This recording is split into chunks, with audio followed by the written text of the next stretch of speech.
You can be my dad. Mine doesn't come back anymore," the boy whispered to the tired man in the hospital hallway. The words were soft, almost fragile, yet they hit harder than any sound in that sterile place. The man blinked, unsure if he had heard correctly. He had been staring at the floor for so long that the voice felt unreal, like a thought that wasn't his. The man slowly looked up. The boy couldn't have been more than 6, standing there with a backpack too big for his shoulders and eyes far too old for his age. Around them, nurses walked past, machines beeped, lives continued. But in that moment, the hallway felt frozen. The boy wasn't smiling. He wasn't crying either. He was simply waiting. "I'm sorry," the man finally muttered, his voice hoarse. "I think you've got the wrong person." He tried to stand, his knee aching, his chest tight in a way he had learned to ignore. He had come to that hospital to remember someone he lost, not to be pulled into someone else's pain. Especially not a child's. Before the boy could answer, hurried footsteps echoed down the hall. "Ethan," a woman called, panic lacing her voice. She rushed toward them, relief flooding her face as she pulled the boy into her arms. "I told you not to wander off." She looked at the man, embarrassed. "I'm so sorry, he's been saying strange things lately." The boy glanced back over his mother's shoulder, his small fingers gripping her coat. His eyes met the man's one last time. There was no fear in them, only certainty. As they walked away, the man felt something crack inside his chest. Because the boy was right about one thing. Some people don't come back. And some words, once spoken, never leave. The man didn't follow them. He told himself it was better that way.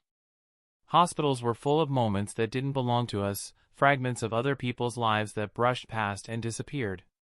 Still, as the automatic doors closed behind the woman and her son, he remained seated, staring at the empty hallway as if something important had been left behind.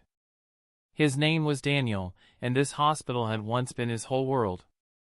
He had memorized the pattern of the tiles, the rhythm of the night shift, the smell of disinfectant that clung to his clothes long after he went home.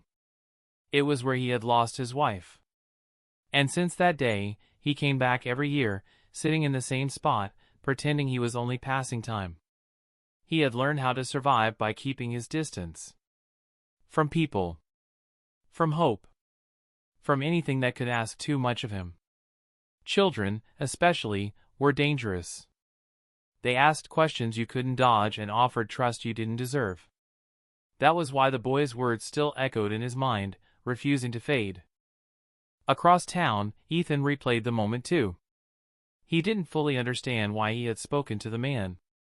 He only knew that something about him felt familiar, safe, in a way he couldn't explain.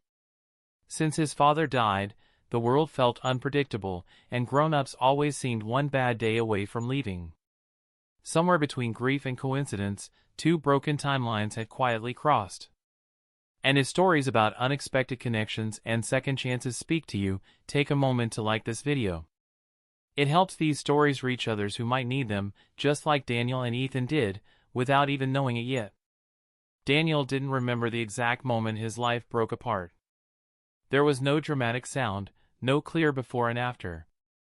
Just a quiet morning that felt heavier than the ones before it. He woke up alone, as he had for months now, staring at the side of the bed that never seemed to get warm anymore. His wife, Claire, had died in that hospital hallway a year and 8 months ago. Not suddenly, but slowly enough to give hope time to grow and die again. Daniel had held her hand as machines hummed around them, promising things he couldn't control and futures he couldn't keep. After she was gone, people told him he was strong. They admired how he returned to work, how he spoke calmly, how he never raised his voice. What they didn't see was how strength became a shield, thick, heavy, and impossible to put down. Feeling nothing was easier than feeling everything. Daniel and Claire had talked about children once. Just once. It was late at night, the city glowing outside their apartment window. Claire had smiled and said, "We still have time." Daniel believed her. Time, he learned too late, was never something you owned.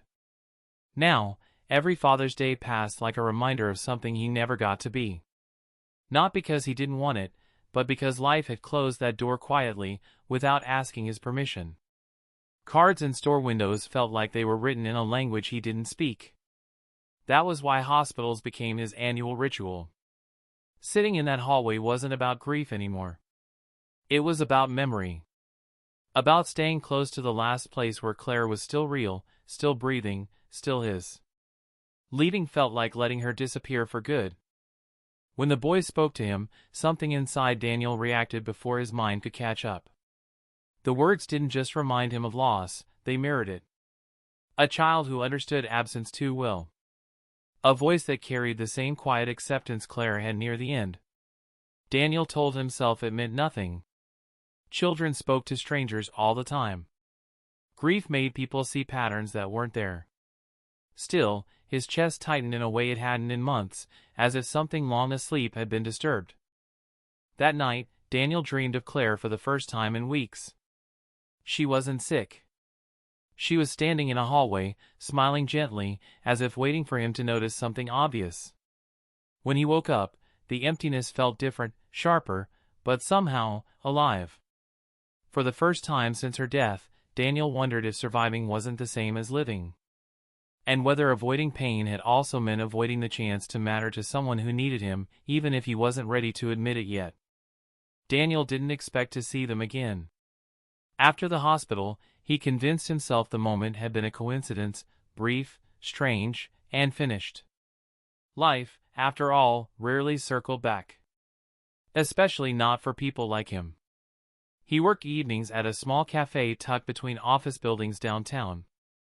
It wasn't the job he once imagined for himself, but it paid the bills and asked very little in return. No personal questions. No expectations. Just coffee, change, and polite smiles. That afternoon, the door chimed as the after-work crowd began to trickle in. Daniel wiped the counter, barely looking up, until a familiar voice ordered a cappuccino. His hands froze mid-motion. He raised his eyes slowly, and there she was. The woman from the hospital stood at the counter, her hair neatly tied back, a laptop bag hanging from her shoulder. Beside her was the boy. Ethan. This time, he wasn't lost or quiet. He was smiling, his backpack gone, his eyes lighting up the moment he recognized Daniel. "Hi," Ethan said, like they were old friends. His mother stiffened slightly, following his gaze. Recognition flashed across her face, followed by surprise. "Oh," she said softly. "It's you." There was an awkward pause, filled only by the hiss of the espresso machine. She introduced herself as Laura, a project manager at a nearby firm. Long hours. Tight deadlines. She explained it casually, as if justifying her presence there.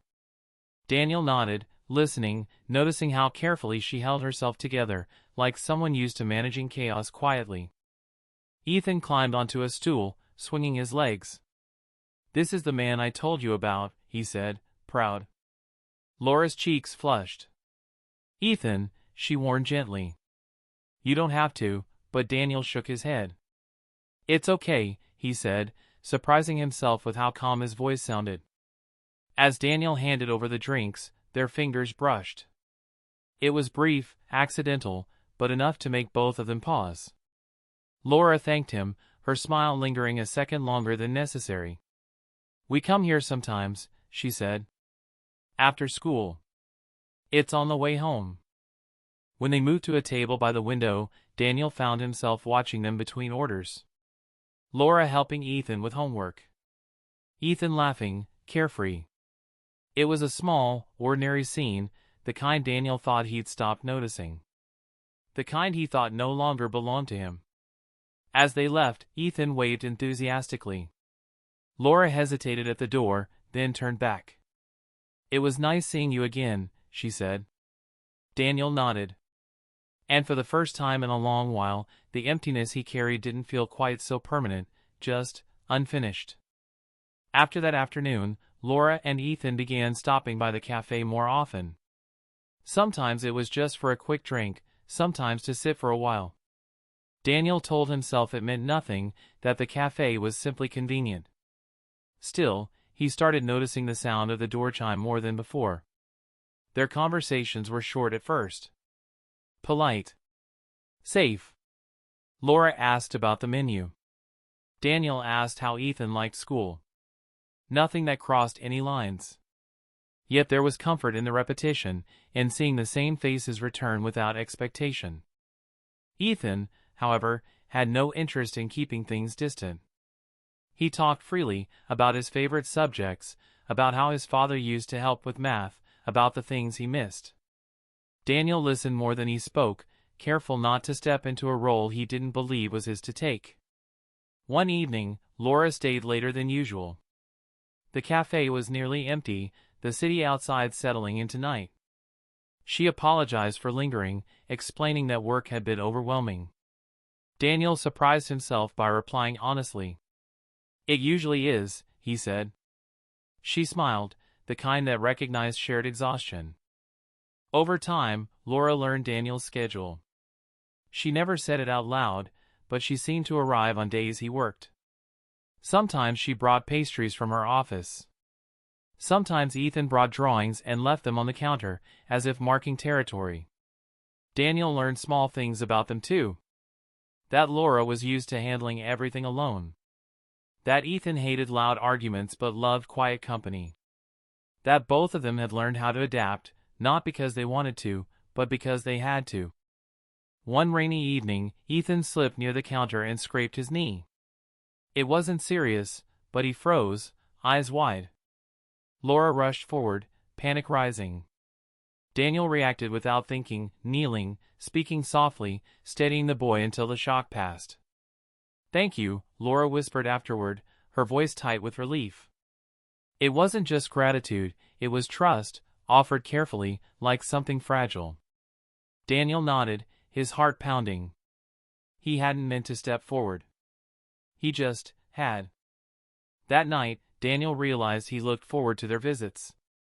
Not in a desperate way. In a quiet one. The kind that didn't demand anything, only presence. The kind he thought he had lost with Claire. He still didn't call it connection. But as he locked up the cafe and saw Ethan's drawing taped behind the counter, Daniel understood something had already begun, whether he was ready for it or not. Trust didn't arrive all at once. It settled in quietly, through shared routines and unspoken understanding. Daniel stopped pretending he didn't care when the door chimed. Laura stopped apologizing for staying too long. Ethan no longer asked permission to talk, he simply did. One evening, after the cafe closed, Daniel offered to walk them to their car. It felt natural, almost expected. The air was cool, the city humming softly around them. No one rushed. No one checked the time. They talked about small things at first. Work deadlines. School projects. The kind of conversations that fill space without demanding anything. Laura laughed more easily now, her shoulders less tense. Daniel noticed before she did. At the car, Ethan climbed into the back seat, distracted by a toy. Laura leaned against the door, hesitating. "Can I ask you something?" she said. Daniel nodded. "Your wife, what was her name?" The question caught him off guard. He swallowed. "Claire," he answered quietly. Laura's expression shifted, not to sadness, but recognition. "I thought so," she said softly. "She helped Ethan once." Daniel frowned, confused. Laura explained how Ethan had fallen while learning to ride his bike. Blood, panic, a crying child. Claire had been passing by, had knelt down, calmed him, cleaned the wound, and stayed until Laura arrived. She told him he was brave, Laura said. He talked about her for weeks. Daniel felt the ground shift beneath him. Claire had never mentioned it. But it was exactly like her, stopping for strangers, turning ordinary moments into something lasting.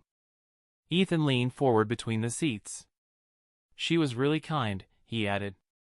"She said falling means you're trying." For the first time since her death, Daniel didn't feel like Claire was behind him, gone. He felt her beside him, present in ways he hadn't known how to see. Trust wasn't just between the living. Sometimes it was a bridge left behind. As they said goodbye, Laura mentioned the coming weekend casually. "Father's Day is next Sunday," she said, almost to herself. Ethan went quiet. Daniel noticed, and felt the weight of the moment settle, unspoken, between them. Some moments change everything without announcing themselves.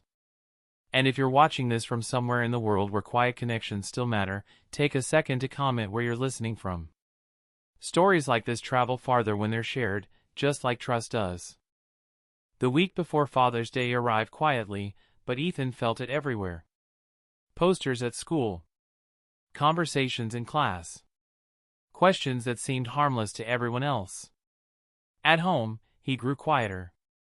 His laughter came less often, and when it did, it faded quickly, like he was afraid of keeping it too long. Laura noticed, of course. She always did. But she didn't push. Grief had taught her that some feelings needed space before they could speak. Daniel noticed too, in the way Ethan avoided certain topics, in the way his eyes dropped whenever someone mentioned the weekend. On Thursday afternoon, Ethan stayed behind after his mother finished talking with Daniel at the cafe. He lingered near the counter, tracing invisible lines on the surface, waiting until Laura stepped outside to take a call. "There's something I need to ask you," Ethan said, his voice barely above a whisper. Daniel leaned closer, lowering himself to the boy's height. "You don't have to," he replied gently. But Ethan shook his head, gathering courage he wasn't sure he had. "The school is doing something," Ethan continued. "On Monday. They said everyone has to bring their hero." He paused, swallowing hard. "Most kids are bringing their dads." The word hung in the air, heavy and fragile. Daniel felt his chest tighten. He didn't interrupt. Ethan took a breath, smaller this time. "I know you're not my dad," he said quickly, as if apologizing. "And you don't have to say yes. I just thought, maybe, just this once." For a moment, Daniel couldn't speak. He saw himself at that age, pretending not to care about what he wanted most. He thought of Claire. Of the life they never had. Of a role he believed had passed him by without asking. Ethan's eyes searched his face, already preparing for disappointment. "It's okay if you can't," he added softly. "I just needed to ask." The words weren't a demand. They were permission, to leave, to refuse, to stay safe. Daniel reached out, placing his hand over Ethan's small one. "I can come," he said, his voice unsteady. "I'd be honored." Ethan didn't cry. He smiled, slowly, carefully, like someone who had learned not to expect good things, but recognized them when they arrived. Outside, the city kept moving, unaware that something irreversible had just happened. Not a promise. Not a title. Just presence. And sometimes, that's the bravest thing anyone can offer. Monday afternoon ended without applause or speeches. Parents waited by the school gate, checking phones, calling names. Laura stood where she always did, until she saw Ethan walking out, his hand wrapped confidently around Daniel's. For a brief second, surprise crossed her face. Then she smiled. She didn't ask questions. Some answers were clear without words. Daniel suggested dinner without ceremony, like it was the most ordinary idea in the world. Laura agreed just as easily. On the way, they passed a small flower shop, the kind people usually overlooked. Daniel stopped, hesitated, then stepped inside. When he returned, he handed Laura a simple bouquet. "Just because," he said. She accepted it quietly, touched not by the gesture, but by the care behind it. Ethan walked a few steps ahead, humming to himself, kicking at imaginary lines on the sidewalk. Daniel and Laura followed side by side, close enough to feel each other's presence without needing to define it. Their hands brushed once, accidentally, and neither pulled away. Sometimes, the quietest moments lead to the most unexpected choices. And if you believe that one small act can change an entire life, make sure you're subscribed to this channel.